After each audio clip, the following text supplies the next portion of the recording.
పార్వతీపురం మన్యం జిల్లా గుమ్మలక్ష్మీపురం మండలంలో పలు గిరిజన గ్రామాల్లో వైసీపీ ఎమ్మెల్యే అభ్యర్థి పాముల పుష్ప శ్రీవాణి ముమ్మరంగా ప్రచారం చేపట్టారు. ఇక ఎమ్మెల్యే అభ్యర్థికి ఘనంగా గ్రామస్తులు స్వాగతం పలికారు. మా ప్రభుత్వంలో మీకు మేలు జరిగితేనే ఫ్యాన్ గుర్తుపైన ఓటేసి తమను ఆశీర్వదించాలని కోరారు. ఈ రోజు మేనిఫెస్టో విడుదలపైన ఎమ్మెల్యే స్పందించారు. ఆమె మాట్లాడుతూ మేనిఫెస్టో చూస్తే ప్రతి ఒక్కరూ హర్షించేలాగా ఉందని అన్నారు.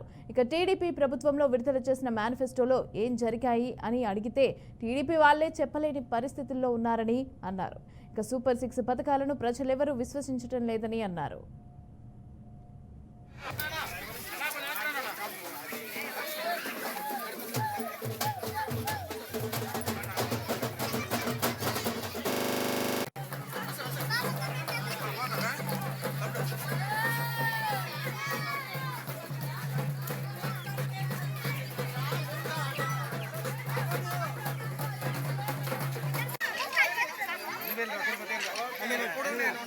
మేడం గారు